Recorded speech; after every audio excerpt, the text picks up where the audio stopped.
Alhamdulillah nahmaduhu wa nasta'inuhu wa nastaghfiruh wa na'udzu billahi min syururi anfusina wa min sayyiati a'malina may yahdihillahu fala mudhillalah wa may yudlil fala hadiyalah wa asyhadu an la ilaha illallah wahdahu la syarikalah wa asyhadu anna Muhammadan abduhu wa rasuluhu sallallahu alaihi wa ala alihi wa ashabihi ajma'in, amma ba'd. Masya Allah ikhwan, buku ini sangat bagus sekali ya, bahasanya mudah dan antum murojaah saja nanti ya, dibaca sendiri, diulang-ulang ya. Bila perlu antum buat nanti grup kelompok gantian bacanya ya. Kita lanjutkan pelajaran yang berikutnya dari bab kitab ini, adab talibul ilmi al-iksar minasyuyukh, memperbanyak guru. Nah, ini juga diantara adab seorang talibul ilmi, berupaya memperbanyak guru. Tapi ingat ya ikhwan, maksud dari memperbanyak guru ini dengan ketentuan antum sudah mendapatkan ilmu dari guru yang satu, kemudian pindah ke guru yang berikutnya.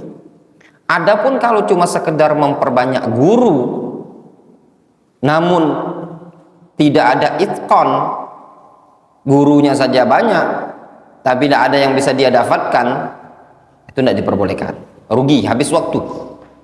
Jangan antum fahami maksud dari memperbanyak guru hubbul intiqal, sering pindah-pindah, belajar di pondok ini 2 bulan, belajar pondok itu 3 bulan, belajar pondok itu 4 bulan, pondok sana setahun ada 5 pondok pesantren. Wah, seperti ini rusak. Di Yaman pun ada kadang sebagian orang itu pelajar dia di Yaman, nggak lama dia, cuma 2 tahun atau 1 tahun atau 1 tahun setengah di markis Syekh Utsman As-Salimi 6 bulan, di markis Syekh Muhammad Bamusa Hudaidah 2 pekan atau sebulan, pindah lagi di Syahr Darul Hadis Turba 3 bulan, pindah lagi di Darul Hadis misalkan di Ahmad Said sebulan, pindah lagi di markis yang lain 2 bulan, pindah lagi di Fiush 3 bulan, balik ke Indonesia. Sehingga kalau pulang ke Indonesia itu buka kajian, hadirilah takbir akbar, Ustadz Fulan dan Fulan, Ustadz Fulan, murid Syekh Fulan, Fulan, Fulan, Fulan. Ya ikhwan, kalau anak pribadi ya, jangan terkecoh yang seperti itu. Dia bilang Syekhuna Fulan, Syekhuna Fulan, Syekhuna Fulan. Ya akhi, antum bisa nggak ngajar itu kitab? Kalau cuma Syekhuna Fulan semuanya bisa.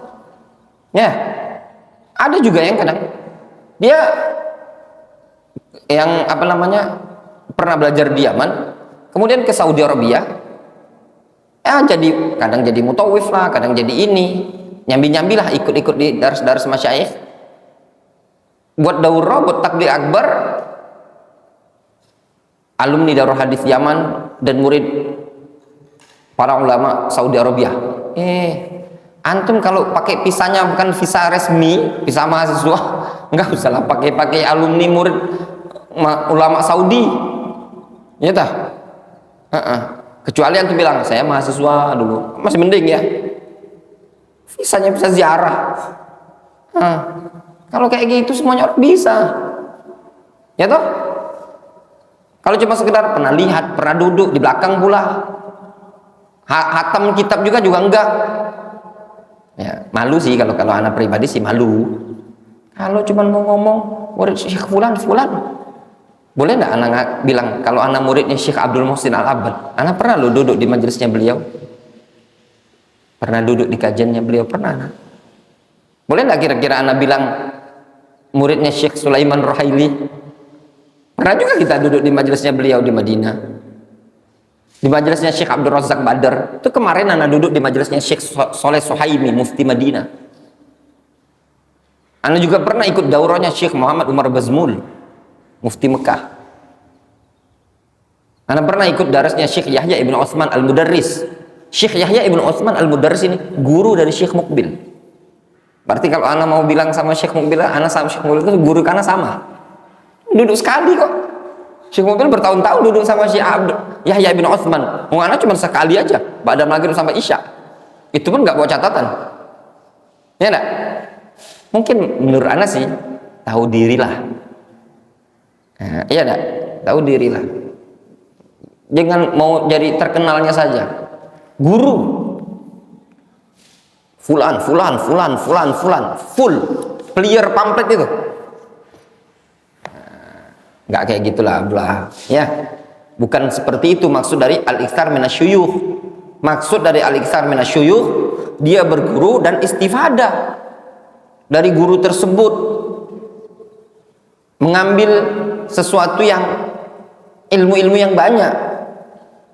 Tapi kan dulu Imam Bukhari punya guru, walaupun satu gurunya sekali bertemu gitu loh, sekali ketemu dengan satu guru ini tadi sudah dianggap guru. Benar sih, kalau mau dibilang sekali ketemu dengan ulama tadi boleh kita bilang dia guru, walaupun cuma sekali, tapi agak malu ya. Ya pada agak malu. Malunya kenapa? Nanti takutnya ulama itu nggak akui kita, ya tak?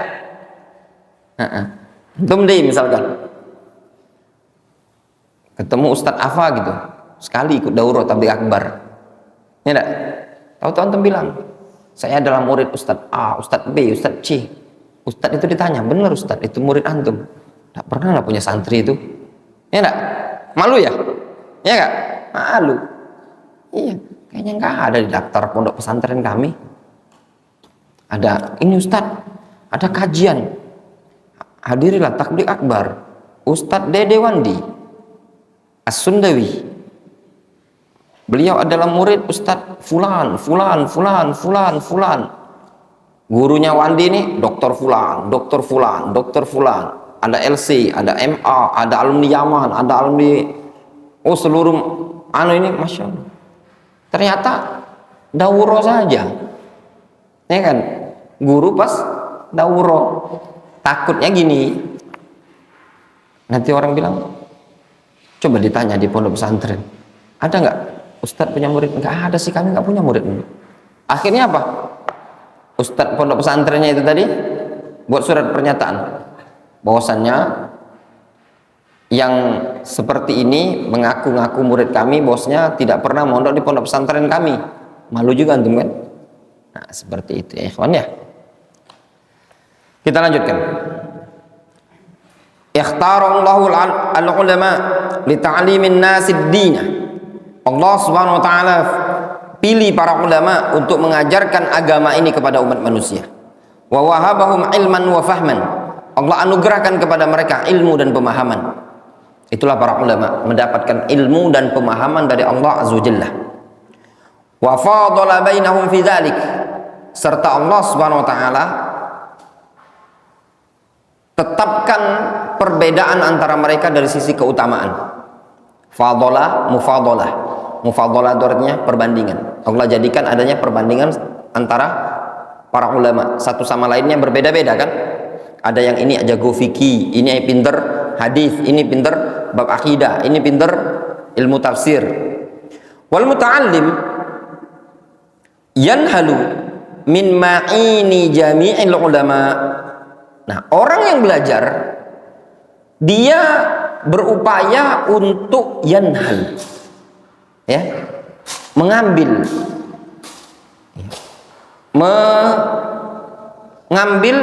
dari sumber ilmu seluruh para ulama. Wali ahamiyati dzalika, dikarenakan pentingnya hal tersebut, harisus salaf alal iktsar minal ulama, maka para salaf sangat semangat untuk memperbanyak guru, lil intifa' bi ilmihim, supaya bisa mengambil manfaat dari ilmu para ulama tadi, wasamtihim wa ibadatihim, serta ngambil adab dan ibadahnya mereka. Nah di sini ikhwan, para ulama itu berbeda-beda. Ada yang agak sangar, berisik, ditinggalkan majelisnya. Siapa itu? A'mash. A'mash itu kalau dengar berisik, dah ditinggalkan majelisnya. Ada yang tipenya seperti ini, tipenya seperti itu, tipenya seperti itu. Nah, ingat baik-baik, tanamkan baik-baik prinsip thalibul ilmi, jangan baperan. Ana ndak mau Ustadz belajar sama antum. Kenapa? Ana kecewa sama antum, ana tersinggung. Bodoh ente, ya enggak? Itu awal kebodohan, bodoh di atas kebodohan. Ini ada buku, ya. Nah, jadi ada kisah salah seorang ulama, dia bilang, si fulan itu tidak mau belajar kepada antum, ya. Katanya dia itu bodoh sekali orang, ya, bodoh. Kenapa dikatakan bodoh? Masa gara-gara ada akhlakku yang buruk dia harus meninggalkan hadis Nabi SAW? Bodoh apa tidak? Itulah bodoh. Salaf enggak kayak gitu. Kalau antum mau cari guru yang sempurna, tidak akan ketemu antum guru yang sempurna. Guru itu ada yang kurang, ada yang lebih. Yang ini seperti ini, yang ini seperti ini, yang seperti ini. Tidak usah antum pikirkan kekurangan gurunya antum. Emang antum udah sempurna? Ya. Itu penyakitnya santri. Kecewa, aku kecewa sekali sama ustadz, aku tidak mau belajar lagi. Syekh, aku udah tersinggung sama syekh, aku nggak mau belajar. Bodoh antum. Kenapa dikatakan bodoh? Antum harus meninggalkan ilmu yang bisa menuntun antum gara-gara antum tersinggung, gara-gara antum baperan. Itu namanya bodoh. Gara-gara itu ada, kalau bahasa dusun kami itu, merajui ayam makan padi. Ya, antum tahu padi dijemur, ada ayam makan, ngambek antum. Ya, aku nggak mau, biarin makan langsung, makan antum. Bodoh apa enggak? Bodoh kan? Ayamnya kenyang, antum habisnya, padinya habis. Sama antum tadi, baper sama guru, baper sama syekh, sudah nggak dapat ilmu antum. Difahami ya? Nanti insyaallah nanti anak bawakan. Kita sebutkan contoh-contoh di sini. Qala al-Imam Al-Bukhari rahimahullah taala. Al-Imam Al-Bukhari rahimahullah menceritakan, katabtu an alfi syekhin wa aktsar. Aku mencatat hadis dari 1000 guru atau lebih. Maksudnya apa? Lebih dari 1000 guru. Muhammad ibnu Ishaq ibnu Mandah kataba an alfi wa sab'i mi'ati syekhin. Muhammad ibnu Ishaq ibnu Mandah mencatat ngambil ilmu lebih dari 1700 guru. Ismail ibnu Hamid al-Marji syuyukhuhu yuqaribuna alfa syekh, gurunya lebih dari 1000, hampir 1000. Abdul Mukmin ibnu Khalaf ad-Dimyati balagha adadu masyayikhi alaf wa matain wa khamsin syekhon, 1250 guru. Utsman ibnu Muhammad Tauzari at-Tauzari syuyukhuhu nahwa min alfi syekhin, gurunya sekitar 1000. Abdullah ibnu al-Muhib al-Maqdisi masyikhatuhu nahwa alfi syekhin, 1000. Akhadal Qasim ibnu Muhammad al-Barzali an azyad min alfi syekhin, min alfai syekhin. Al-Qasim ibnu Muhammad al-Barzali dia ngambil lebih dari 2000 guru. Al-Hafidh al-Mizzi. Siapa al-Mizzi ini? Kunyanya siapa? Kunyanya Abdul Hajjaj. Abdul Hajjaj al-Mizzi. Nah itu kenapa berkunya dengan Abdul Hajjaj? Abdul Hakam kan anak-anak. Jadi ceritanya gini. Ada belajar mustalah. Nanti insya Allah kalau kita belajar mustalah ketemu kitab Ikhtisar Ulumul Hadis. Di situ Al-Imam Ibnu Katsir sering bilang gini, qala syekhuna Abdul Hajjaj. Kenapa anak pilih kunyah itu tadi? Ya, min bab at-tafaul. Ya, min bab at-tafaul. Bab tafaul, tafaul itu optimis. Senang dengan ulama. Jadi ada sejarah, kenang-kenangan belajar. Sering orang tanya, Antum Al-Hajjaj, bukan. Dari mana sejarahnya? Nah, disitulah nanti orang akan tahu. Kalau ada yang tanya, siapa sih Abul Hajjaj? Tidak tahu, berarti dia tidak belajar mustalah atau nggak mungkin mustalahnya ini tadi. Ya, antum bolehlah Abul Aswad. Siapa kunyanya? Abul Aswad. Ya tak? Orang yang belajar nahwu dia akan tahu. Masya Allah, Abul Aswad. Siapa Abul Aswad? Ya. Nggak tahu antum Abul Aswad. Wandi.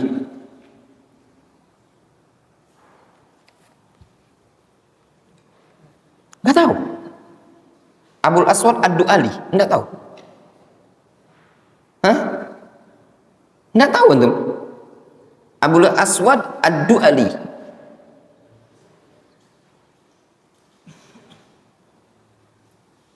Ini ma'ruf dalam bidang nahwu. Konon katanya dialah yang meletakkan ilmu nahwu ini tadi. Ya. Orang yang pertama kali menyusun ilmu kaidah-kaidah bahasa Arab, Abul Aswad Ad-Du'ali. Nah, itu apa? Wandi, siapa punya yang tuh? Abul Aswad. Abul Aswad. Syuyukh Az-Zahabi Alfa Syekhin. Guru Az-Zahabi, Al-Imam Az-Zahabi punya 2000 guru. Al-Hasan Ibnu Ali Ibnu Muhammad Al-Baghdadi. Syuyukhu Alfa Syekh, gurunya 1000 guru. Muhammad Ibnu Rafi' As-Sulami. Syuyukhu Az-Ziyad min Alfi Syekh, gurunya lebih dari 1000. Abdul Aziz Ibnu Muhammad Ibnu Fahd Al-Qurashi. Syuyukhu Nahwa Alfi Syekhin, gurunya sekitar 1000. Nah, para ulama zaman dulu banyak gurunya. Tapi ingat, ada faedah dari Al-Hafidh Ibnu Katsir rahimahullah ta'ala dalam kitab Ikhtisar Ulumil Hadis. Antum jangan pindah ke guru yang lain sampai antum istau'ab, ngambil dulu ilmu dari ulama negerinya antum, baru antum pindah ke guru yang lain. Kalau antum ada belajar satu guru ini, pelajari dulu, ambil babnya apa, mateng, udah layak pindah, itu pun izin. Ya, izin. Syekh, Ustaz, anak ingin pindah, saya sudah dapat ini, saya ingin belajar di sana. Ya, kayak gitu. Ya. Wallahu ta'ala. Adapun antum, nggak usah antum pindah-pindah di pondok Indonesia nih. Mantep-mantep di sini aja. Kalau antum mau keluar nanti keluar negeri. Insya Allah antum dapatkan. Antum kalau di Indonesia belum tentu juga dapat program-program yang lurus-lurus seperti ini. Ya, sini aja, dah. Nanti ada rezeki uang, dah berangkat antum keluar negeri. Belajar dengan para ulama yang lebih mumpuni. Kalau antum pindah pondok, yang belajar cuma anjur miyasar.